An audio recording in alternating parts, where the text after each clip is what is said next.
सो hi friends, मैं आप सभी का आप ही के अपने यूट्यूब चैनल पर दिल से बहुत बहुत स्वागत करता हूं। तो दोस्तों, इस वीडियो में डिस्कस करेंगे GOA accounts junior auditor and PGT commerce के लिए मोस्ट इंपॉर्टेंट क्वेश्चंस। तो अगर चैनल पर पहली बार आए होंगे तो चैनल को सब्सक्राइब कर लीजिएगा, बेल आइकन को प्रेस कर लेना। इसके अलावा वीडियो अच्छी लगती है तो ज़्यादा से ज़्यादा अपने दोस्तों के साथ शेयर कर देना, ठीक है। तो चलिए क्वेश्चन नंबर फर्स्ट पे आ जाते हैं। What is the rule of nominal account, ठीक है। लास्ट वीडियो में हमने देखा था रूल पर्सनल अकाउंट और रियल अकाउंट का। अब आपको बताना है नॉमिनल अकाउंट का रूल क्या होता है। तो बेसिकली नॉमिनल अकाउंट क्या होते हैं, जो बेसिकली आपके एक्सपेंसेस, लॉस या फिर इनकम एंड गेन के साथ रिलेटेड होते हैं, ठीक है।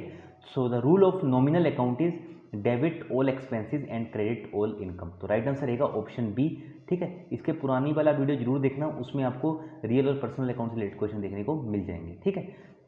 वीडियो को अभी तक लाइक नहीं किया तो फटाफट से लाइक कर देंगे और चलिए मूव करते हैं नेक्स्ट क्वेश्चन की तरफ। But is the main purpose of making the journal. तो जर्नल बेसिकली क्यों बनाया जाता है, इसका मेन पर्पस क्या है, ठीक है।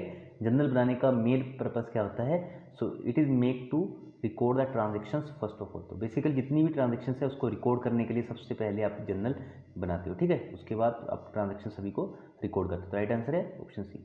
Next is personal account is related to. Basically personal account आपको बताना है किस चीज़ से रिलेटेड होते हैं, ठीक है। पर्सनल अकाउंट मतलब कि किसी पर्सन से रिलेटेड है, ठीक है। तो बेसिकली इसमें आप कह सकते हैं कि एसेट एंड लाइबिलिटीज दोनों अकाउंट आ सकते हैं, ठीक है। बट ये नहीं रहेगा right answer. Personal account is related to, generally ये रिलेटेड होते हैं क्रेडिटर और डेबिटर्स के साथ। ऑप्शन सी एंड डी, ठीक है। आपको क्वेश्चंस के साथ भी आपको फेमिलियर होना चाहिए कि किस तरह से एग्जामिनर आपसे क्वेश्चन घुमा के पूछ सकता है। सो राइट आंसर है option B, personal account is related to both creditor and debtor. Transactions are posted into ledger account from. तो ट्रांजेक्शन्स जल्दी पोस्ट होती हैं लेजर अकाउंट में। तो आपको बताना है कहाँ से ट्रांजेक्शन पोस्ट होते हैं, ठीक है। जब कभी हम ट्रांजेक्शन पोस्ट करते हैं लेजर अकाउंट में तो कहाँ से पोस्ट करते हैं। So transactions are posted into ledger account from journal book. So right answer रहेगा ऑप्शन ए। नेक्स्ट क्वेश्चन में मूव करने से पहले यही कहूँगा, अगर टेलीग्राम और इंस्टाग्राम दोनों नहीं जगह पे जुड़े हो तो फटाफट से सर्च कर लो टेलीग्राम पे @स्ट्रीट स्टडी 247 और इंस्टाग्राम पर भी आपको सेम सर्च करना। तो स्ट्रीट स्टडी एकेडमी जो ऑफिशियल टेलीग्राम और इंस्टाग्राम हैंडल्स हैं वहाँ पे आप इजीली कॉन्टैक्ट हो जाएंगे हमारे साथ, ठीक है। इसके अलावा मैं क्या करूँगा, अपने टेलीग्राम चैनल है उसका लिंक डिस्क्रिप्शन में भी दे दूंगा, ठीक है। एक बार डिस्क्रिप्शन में देख लेना, सबसे पहले उसका मैं लिंक पोस्ट कर दूंगा। जैसे आप लिंक पे क्लिक करेंगे तो डायरेक्टली आप टेलीग्राम चैनल में जाके हमारे चैनल में जाके ओपन हो जाएंगे। बट यहाँ पे थोड़ा सा टाइम लगेगा क्योंकि कभी कभी कर्सर मूव करने लगता है। तो जल्दी से जुड़ जाइए टेलीग्राम और इंस्टाग्राम चैनल पे।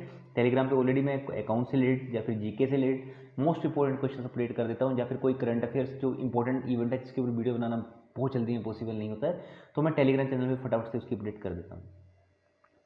Classify the following accounts into real account. तो आपको बताना है इसमें से कौन सा अकाउंट है वो बेसिकली रियल अकाउंट है। तो राइट आंसर रहेगा मशीनरी अकाउंट। तो मशीनरी अकाउंट आपका जनरली रियल अकाउंट रहता है। अगर मैं बात करूं ड्राइंग अकाउंट की तो ड्राइंग अकाउंट कौन सा रहेगा, ये आपका रहेगा पर्सनल अकाउंट। रेंट अकाउंट कौन सा रहेगा, तो रेंट में बेसिकली कुछ एक्सपेंसेस होगा तो एक्सपेंसेस की चीज़ आ रही है तो मतलब कि नॉमिनल अकाउंट है। आउटस्टैंडिंग सैलरी क्या है, आउटस्टैंडिंग सैलरी भी आपका एक पर्सनल अकाउंट है, ठीक है। आई होप मैंने सारे डाउट्स यहाँ तक क्लियर कर दिए हैं।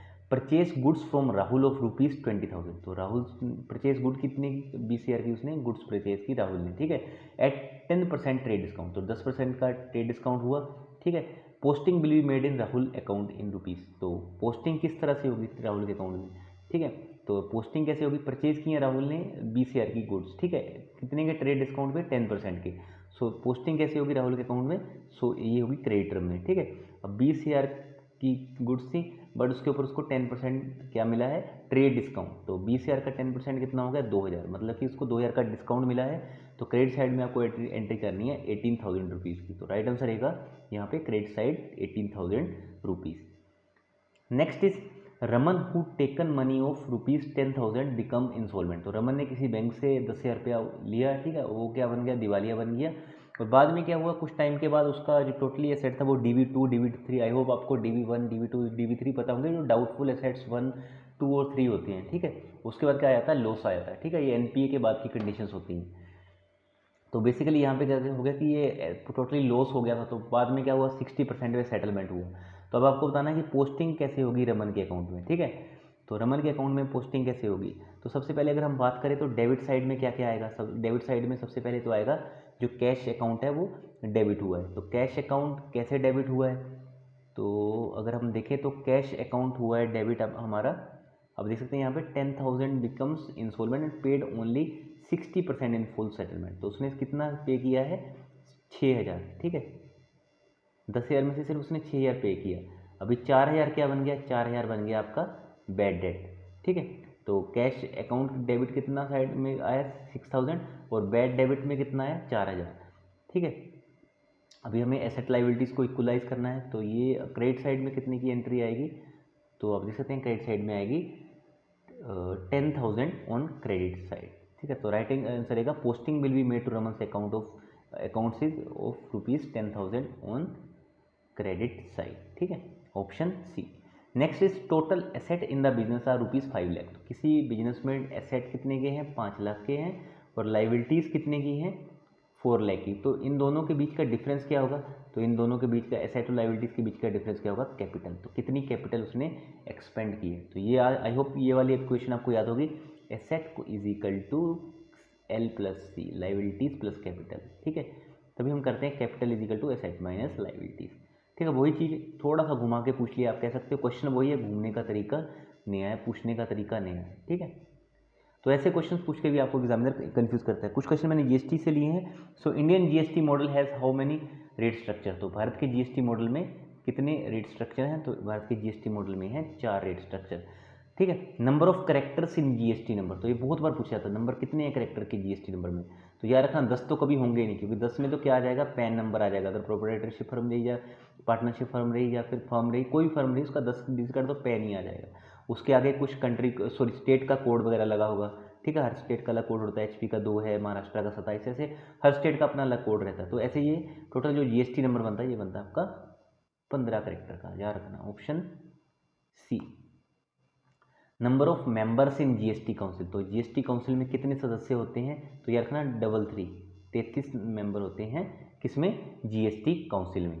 सो हाईएस्ट रेट ऑफ जीएसटी, तो हाईएस्ट रेट ऑफ जीएसटी कौन सी कंट्री में है, इंडिया, यूएसए, चाइना या फिर यूके। तो दोस्तों अगर बीच में आपको वीडियो बोरिंग लगी होगी तो यार प्लीज़ साथ में चाय कॉफ़ी का कप ले लीजिए करिए। ठीक है, इसके अलावा अगर अभी तक भी यार आपने लाइक नहीं किया है तो रियली यार ये बहुत ज़्यादा डिमोटिवेशन की बात है, फटाफट से लाइक कर दीजिए, जो कि हमारी और हमारी टीम को बहुत ज़्यादा मोटिवेट करता है। तो यार फटाफट से लाइक कर दो, कोई पैसा नहीं लगने वाला आपका लाइक करने के लिए। ठीक है, सो हाईएस्ट रेट ऑफ जीएसटी किसका में है, किस कंट्री में है इनमें से, तो भारत में हाईएस्ट रेट है जीएसटी का। कितना है अगर पूछ लिए भी ये भी जाए तो 28% है लग्जरी गुड्स के ऊपर। जैसे आप कार वगैरह या फिर लग्जरियस चीज़ें लेते हैं, एसी वगैरह, तो वहाँ पे 28% तक ये आपका जीएसटी आता है। तो चलिए दोस्तों, कमेंट करके बताना कैसी लगी वीडियो, कोई क्वेरी हो, फीडबैक हो या फिर कोई डाउट हो तो आप कमेंट सेक्शन में कमेंट करके पूछ सकते हैं। मैं मिलूंगा आपसे बहुत जल्दी नेक्स्ट वीडियो के साथ। So till then stay safe, stay healthy, और अपना और अपने परिवार का ध्यान रखिए, अपने माता पिता को बहुत सारा प्यार दीजिए। So good luck and bye bye for now.